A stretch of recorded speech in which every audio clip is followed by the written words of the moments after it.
तर hey guys good morning, welcome to my new blog. सध्या बघा मी एकदम एका नदीच्या काठाला हाव आणि माझ्या मागं मंदिर आहे एक. कायचं आहे काय माहिती, कमळेश्वर नाव आहे असं काहीतरी मंदिराचं. मी हाव सध्या महागावमध्ये आलो होतो एका कामासाठी आणि आता इथंशी जे महागावच्या अलीकडं मोठ्याच्या मोठं काय म्हणते पूल एक लागते धरण, आता तिथंशी आलो होतो पाहायसाठी. हे पहा वरी एकदम भयंकर असा पूल आहे, खूप मोठ्याच्या मोठा, एकदम जुनाच्या जुना. वरी एक पूल आहे, खाली पण एक पूल आहे लहान असा, आणि तशी उतरायला पहा एकदम असा म्हणजे नाली सारखा भाग आहे, इथून असं उतरा लागते. आणि इथं म्हशी पण चरायल्या. आता सध्या पावसाळ्याचे दिवस आता ना, त्याच्यामुळं म्हणजे जरा जरा पाणी आलं बाबा, गडूळ गडूळ आहे पाणी यायला जरा जरा. हे पान आपण आलो सध्या अशा या पुलावर. पहिले हे पूल असेल पहिला एकदम जुना, आणि नंतर मग ते तिकडला बांधला असेल मोठाच्या मोठा. आणि हे पा माया मागे एकदम दूर दूर तिकडं लांबच्या लांब एकदम लांब नदी आहे, आणि या बाजूला एकदम मोठाच्या मोठा पूल आहे. तिकडं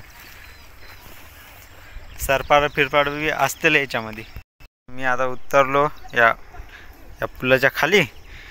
इथून पहा कसं दिसते ते, सगळं गडूळ आहे, काहीच दिसत नाही. सरपाड काय असतील ते दिसतेत बा. याच्या खाली काय आहे, खाली तर काहीच नाही.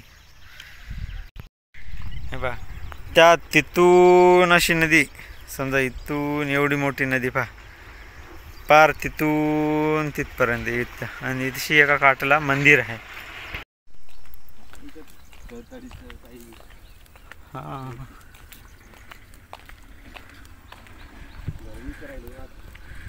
गरमी तर आहेच. गरमी लय आहे हो, गरमी लय आहे.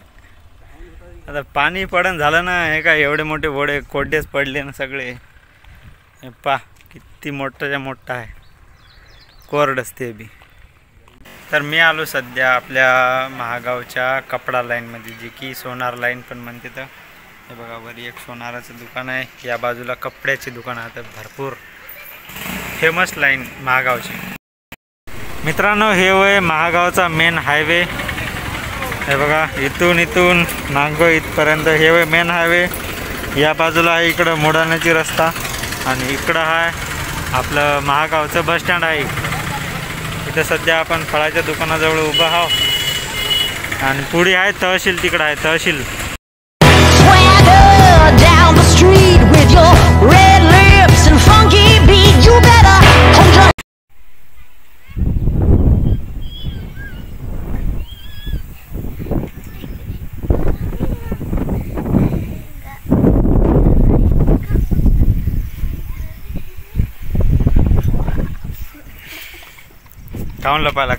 खाऊन लपायला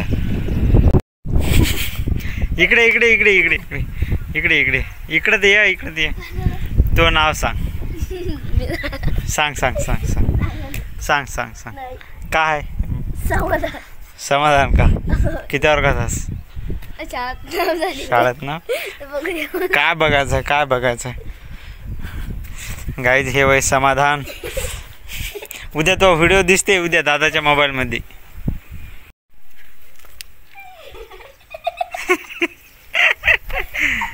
काऊन पळायला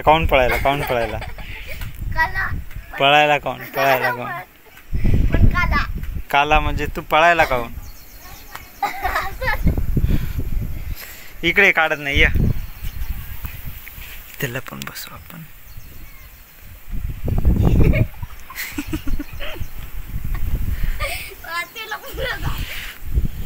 लपून बसतो हा, ये आता.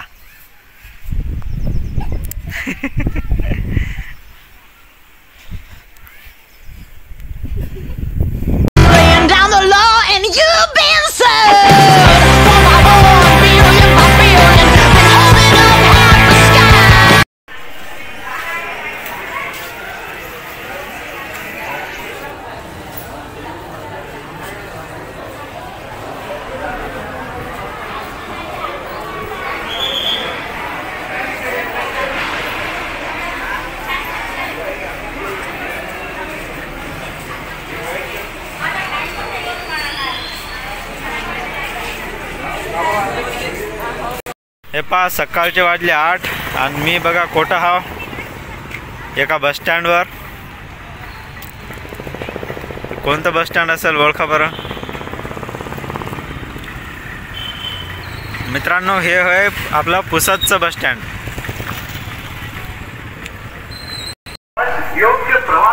आणि इथं उभी आहे बघा महाराष्ट्राची लाल परी. आणि मित्रांनो हा ब्लॉगचा दुसरा दिवस आहे. मी चाललो अकोल्याला. एक काम होतं आपलं छोटंसं, त्यासाठी अकोल्याला चाललो होतो. आता सध्या हा आपल्या पुसदमध्ये आणि बसस्टँडवर मागच्या. तर याच्यानंतरचा जे ब्लॉग आहे समजा मी चाललो समजा अकोल्याला, तर अकोल्याचा ब्लॉग स्पेशल बनवतो आणि या ब्लॉगला एंड करतो. तोपर्यंत भेटू दुसऱ्या एखाद्या ब्लॉगमध्ये, म्हणजे अकोल्याला जाण्याच्या प्रवासाच्या ब्लॉगमध्ये. Bye bye.